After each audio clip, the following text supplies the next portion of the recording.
Hi friends, ಎಲ್ಲರಿಗೂ ನಮಸ್ಕಾರ. Welcome back to Sakar car channel. ನಾನು ನಿಮ್ಮ ಹಾಕಿ ಫ್ರೆಂಡ್ಸ್. ನಮ್ಮ ಹತ್ರ ಇನ್ನೊಂದು ಲಕ್ಸುರಿ ಕಾರ್ ಬಂದಿದೆ. ಆ ಕಾರ್ಗೆ ಎಲ್ಲರೂ ಫೋನ್ ಮಾಡಿ ನನಗೆ ಬ್ಯಾಕ್ ಟು ಬ್ಯಾಕ್ ಫೋನ್ಗಳು ಬರ್ತಾಯಿದ್ದು. ಅದು ಯಾವುದು ಗಾಡಿ ಅಂತ ಡೈರೆಕ್ಟ್ ವೀಡಿಯೋಲಿ ಕಂಪ್ಲೀಟ್ ವೀಡಿಯೋ ತೋರಿಸ್ತೀನಿ. ಅದು ಮುಂಚೆ ನಮ್ಮ ಚಾನಲ್ಗೆ ಯಾರು ಸಬ್ಸ್ಕ್ರೈಬ್ ಮಾಡ್ಕೊಂಡು ದಯವಿಟ್ಟು ಸಬ್ಸ್ಕ್ರೈಬ್ ಮಾಡ್ಕೊಳ್ಳಿ, ಯಾಕಂದರೆ ಈ ಥರ ಒಳ್ಳೆ ಕಾಲ್ ಸಿಗುತ್ತೆ. ಬನ್ನಿ ಫ್ರೆಂಡ್, ಡೈರೆಕ್ಟ್ಲಿ ವೀಡಿಯೋ ನೋಡೋಣ.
ಫ್ರೆಂಡ್ಸ್ ನೋಡಿದರೆ ನಿಮಗೆ ರೈಟ್ ಒಂದು ಬಾಡಲೈನ್ ಇಂಟೀರಿಯರ್ ಎಕ್ಸ್ಟೀರಿಯರ್ ಪ್ರತಿಯೊಂದು ತೋರಿಸಿದ್ದೀನಿ. ವೆಹಿಕಲ್ ಮಾತ್ರ ಸಕ್ಕತ್ತಾಗಿದೆ. ಅದು ನೋಡಿದ ತಕ್ಷಣ ಗೊತ್ತಾಯಿತು ಯಾವುದು ಅಂತ. ಹೌದು ಫ್ರೆಂಡ್ಸ್, ಲಕ್ಸುರಿ ಕಾರು ಮಹೀಂದ್ರ ಥಾರೋ. ಇದು ಪೆಟ್ರೋಲ್ ವೇರಿಯಂಟು.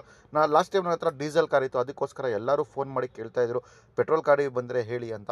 ಅದಕ್ಕೋಸ್ಕರ ಪೆಟ್ರೋಲ್ ಗಾಡಿ ತರಿಸಿ 2023 ಮಾಡಲ್. ಇದು ಡ್ರಿವೆನ್ ಅರೌಂಡ್ 52,000 ಕಿಲೋಮೀಟರ್ಸ್ ರಿಕಾರ್ಡೆಡ್. ತುಂಬ ವೆಲ್ ಮೇಂಟೈನ್ ಮಾಡಿದೆ. ತೊಗೊಂಡೋಗಿ ₹1 ಖರ್ಚು ಮಾಡೋಂಗಿಲ್ಲ. ಎಷ್ಟು ಪೆಟ್ರೋಲ್ ಆಗಬೇಕು ಯೂಸ್ ಮಾಡಬೇಕು. And friend brand new tyre ಜೊತೆಯಲ್ಲಿದೆ. ತುಂಬ ವೆಲ್ ಮೇಂಟೈನ್ ಮಾಡಿದ್ದಾರೆ. ಟಾಪ್ ಆ್ಯಂಡ್ ವೆಹಿಕಲ್ ಇದು, ಆಟೋಮೆಟಿಕ್ ಕಾರು. ಪ್ರೈಸಿಂಗ್ ನೋಡ್ತಾ ಇದ್ದಾರೆ ಫ್ರೆಂಡ್ಸ್, ಇದು ಬಂದುಬಿಟ್ಟು ಅರೌಂಡು 14,75,000 ಹೇಳ್ತಾರೆ. ಅದನ್ನು ಫಿಕ್ಸೆಡ್ ಪ್ರೈಸ್ ಅಲ್ಲ, ನೆಗೋಷಿಯಬಲ್ ಆಗುತ್ತೆ. ಯಾರು ಇಷ್ಟಪಟ್ಟಿದ್ದಾರೆ ದಯವಿಟ್ಟು ನಮ್ಮ ಶೋರೂಮ್ಗೆ ವಿಸಿಟ್ ಮಾಡ್ಬೋದು. ನಮ್ಮ ಶೋರೂಮ್ ಬಂದುಬಿಟ್ಟು Jayanagar 3rd block nearby swimming pool ಹತ್ರ ಇರೋದು. ಫ್ರೆಂಡ್ಸ್, ಈ ಥರ ಒಳ್ಳೆ ಕಾಲೇಜ್ ಬೇಕಂತ ನಮ್ಮ ಚಾನಲ್ಗೆ ಇನ್ನೂ ಸಬ್ಸ್ಕ್ರೈಬ್ ಮಾಡಿ, ಯಾರಲ್ಲಿ ಸಬ್ಸ್ಕ್ರೈಬ್ ಮಾಡ್ಕೊಂಡು ದಯವಿಟ್ಟು ಸಬ್ಸ್ಕ್ರೈಬ್ ಮಾಡ್ಕೊಳ್ಳಿ, ಯಾಕಂದರೆ ಈ ಥರ ಒಳ್ಳೆ ಖರ್ಚು ಸಿಗುತ್ತೆ. ಆ್ಯಂಡ್ ಫ್ರೆಂಡ್ಸ್, ನಮ್ಮ ಶೋರೂಮ್ಗೆ ವಿಸಿಟ್ ಮಾಡಿ. ಎಲ್ಲರೂ ಈ ಗಾಡಿ ಎಲ್ಲ ಬೇರೆ ಗಾಡಿಗಳು ಬೇಕಂದ್ರೆ ಎಲ್ಲ ಸಿಗುತ್ತೆ. ಕ್ಯಾಟ್ಲಾಗ್ ನಂಬರ್ ಎಲ್ಲ ಹಾಕಿರ್ತೀನಿ. Thank you for seeing this video. ಸಿಗೋಣ, ಗುಡ್ ಬೈ ಫ್ರೆಂಡ್ಸ್.